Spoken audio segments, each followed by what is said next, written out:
Lúcio, vamos para o seu destaque, BRT versus VLT. E a novela continua. A novela continua e agora é o seguinte, o mais recente capítulo mostrou aí, digamos assim, uma vitória, né, para o consórcio VLT, né? O governo do estado já falou que ia lançar em maio, né? Agora já foi prorrogado para junho o lançamento do edital lá do BRT. E a Justiça Estadual tomou uma decisão aí que, a meu ver, complica um pouco mais, né? Essa disputa, esse embate aí de VLT com BRT. O juiz Geraldo Humberto Alves da Silva, que é da 4ª Vara da Fazenda Pública de Cuiabá, atendeu parcialmente a um pedido do consórcio VLT e declinou da competência para analisar o pedido de ressarcimento movido pelo governo estadual em razão das obras inacabadas do veículo leve sobre trilhos. Aliás, o juiz que concedeu a liminar para o governo, que não foi o juiz Geraldo Humberto, né, já tinha falado assim, olha, a competência disso a gente discute depois. Então, lá atrás, ele já sabia que haveria questionamento sobre a competência da Justiça Estadual. E foi isso aqui que decidiu, né, o juiz Geraldo Humberto Alves da Silva. Ele considerou que existe um risco de decisões conflitantes ou contraditórias e, por isso, acolheu o pedido do consórcio VLT para remeter a ação à Justiça Federal, que é onde vem sendo discutida aí judicialmente todo esse imbróglio, toda essa polêmica aí acerca do VLT, do veículo leve sobre trilhos, né? E aí esse processo que estava lá na Justiça Estadual, ele vai ser remetido agora para a 1ª Vara da Justiça Federal de Mato Grosso, onde já correm outras ações sobre o VLT. E aí, como eu coloquei aqui, dentro da decisão aí do magistrado, a finalidade é evitar decisões conflitantes ou contraditórias. E lá na Justiça Estadual, né, o que é que o governo pediu? O governo pediu um ressarcimento de mais de 680 milhões de reais, né?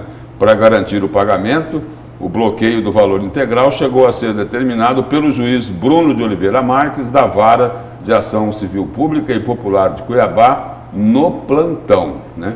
Quer dizer, ele decidiu no plantão, né, dizendo o seguinte, olha, mas a gente tem dúvida aqui sobre a competência, o que ficou demonstrado agora nessa nova decisão, né?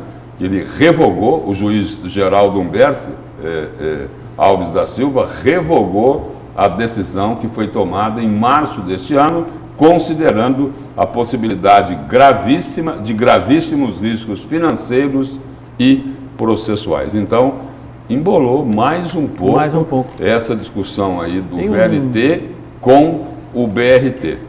Pois não. Tem um ponto que me chama a atenção bastante nessa questão do VLT, inclusive é manchete do jornal A Gazeta, puxar agora, né? Isso realmente é grave, né? Inclusive até por conta da tarifa. Nós teríamos uma tarifa mais barata por conta do VLT do que do BRT. Eu queria saber onde é sobre isso que eu vou falar aqui, então, né? Porque é o seguinte, especialista aponta 35 erros na troca do VLT para o BRT. Bom, aí é o seguinte, um dos autores aqui desse relatório, ele é ex-secretário nacional de mobilidade urbana do Ministério do Desenvolvimento Regional. Aí num ponto do relatório, eles colocam aqui, fazendo um comentário sobre o BRT, colocando gosto ruim lá no BRT, eles colocam aqui o seguinte, os estudos desconsideraram vantagens do VLT, como, por exemplo, o valor da tarifa que será mais baixa do que a calculada para o BRT. Espera aí, eu quero entender isso aqui.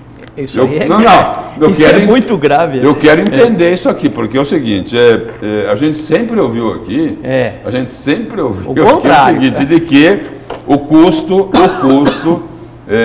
da tarifa do VLT, custo real, ficaria em torno de 7, 8, 9 reais o custo dessa tarifa. E que aí o governo, né, teria que subsidiar, teria que bancar grande parte dessa tarifa aí, um cálculo que chegou a ser feito aí, que daria em torno aí de 80 milhões de reais por ano para bancar essa tarifa. Então é o seguinte, eu quero saber como é que a tarifa do VLT seria mais barata do que a tarifa do BRT, porque o que o governo divulgou aí foi o quê? Uma tarifa de R$3, não é isso? Para o BRT, de R$3,10. Aí eles elaboraram, R$3,10. Aí nesses erros aqui que foram apontados nesse relatório, foi elaborado aí um documento de 40 páginas, né, que será apresentado ao governo por ocasião da audiência pública para discutir a troca de modal que está marcada para ocorrer de forma virtual para o dia 7 de maio. E aí, nesse relatório aqui, um dos pontos que são levantados é a ausência, eu vou rir de novo, né? É a ausência de um projeto executivo do BRT, o que implicaria na ausência de dados para comparação com o VLT. Aí a pergunta é o seguinte, é o sujo e o mal lavado, é isso? Porque é o seguinte, lá atrás, era que se falava também sobre o VLT, que não tinha projeto coisíssima nenhuma, não tinha projeto, né? Olha ali, ó, mas aí é o seguinte, aí é uma obra, não tem nada a ver com consórcio, né? Ou tem, não sei, essa obra aqui não vai ter que ser refeita, do viaduto, do Jurumirim, né? Mas não é isso, o que eu estou dizendo é o seguinte, que lá atrás o VLT não tinha projeto, pelo menos é o que foi divulgado por todo mundo. E agora é o seguinte, eles fazem um relatório dizendo o seguinte, ó, e aí, o BRT também não tem projeto. Então na verdade, é o seguinte, é um cabo de guerra, né? Um puxa para um lado, outro puxa para o outro lado. Mas agora, e ainda tem as decisões judiciais, né? Eu falei aqui agora dessa nova decisão que a Justiça Estadual declinou da competência e mandou lá para a Justiça Federal, onde essa novela já se arrasta desde o governo Pedro Taques, porque foi ele quem judicializou. Mas a matéria me chama a atenção, essa matéria que a Gazeta traz em sua manchete com exclusividade, são dois pontos. Primeiro, a questão dessa questão da tarifa do VLT ser mais barata do que a tarifa do BRT. E a outro ponto importante é que existem 35 erros ou omissões, entre aspas, pelo que eu entendi na matéria, que não foram colocados de forma clara por parte do governo como tese, como argumento na defesa do BRT. Então, isso precisa ser estudado e eu alerto principalmente os deputados, né, e a população para que acompanhem de perto exatamente isso, porque isso tem um teor de denúncia, se você for observar exatamente a forma com que foi colocada essa matéria. Ou seja, algumas coisas foram omitidas por parte do governo do Estado com relação à mudança de modal, pelo menos até onde eu entendi da matéria, apontada por um especialista, não é o professor Haroldo, nem o Lúcio, nem a Nayara, é um especialista que está dizendo isso, e realmente isso é grave. E aí fala do erro de não ter ouvido a população antes, Lúcio, que também não é um erro técnico nesse caso. Aqui é o seguinte, esse estudo ele também coloca que seria incorreto afirmar que o BRT seria mais barato, que faria o trajeto em menos tempo ou seria mais satisfatório para a população, entre outras afirmações defendidas pelo governo, aponta aqui o relatório desse especialista que foi o quê? Secretário de Mobilidade Urbana, né? Ex-secretário nacional de Mobilidade Urbana do Ministério do Desenvolvimento Regional. Então, são essas as explicações que têm que ser dadas, né? O VLT não tinha projeto lá atrás, o BRT não teria projeto hoje, segundo diz aqui o relatório desses especialistas, e aí entra a discussão da tarifa, não é isso? Aí o relatório do especialista dizendo que a tarifa do VLT vai ser muito mais barata do que a tarifa do BRT. Aí, o que a gente sempre ouviu aqui é exatamente o contrário, de que a tarifa lá do VLT teria que ser subsidiada porque ela ficaria em torno de R$8 a R$9. Ou seja, muda tudo. É o cabo de guerra, cada um puxando para um lado e o seguinte, a gente só espera que tanto um lado como o outro estejam defendendo o melhor, né? Os interesses para Cuiabá. Da coletividade. Isso é o mais importante.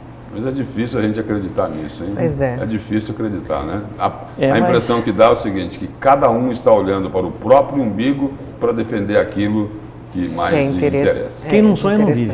Então vamos sonhar, né? Vamos esperar que realmente eles olhem para a maioria das pessoas. Tem que deixar um pouquinho 2022 de lado e viver isso aqui, né? E pensar nos anseios da população. Porque isso interfere diretamente no dia a dia, no cotidiano das pessoas. Um transporte coletivo, é um novo modal. Desde que ele funcione, não é? Desde que ele funcione. Desde que ele funcione, que tenha lá ou ônibus a bateria, ou o trenzinho elétrico rodando, né? Atendendo a população, não é isso? Isso. É moderno, é eficiente, é ágil, desde que esteja funcionando. Exatamente. E não está. Enquanto isso, nós temos aí esse transporte coletivo indecente, servindo a população. Ou melhor, desservindo.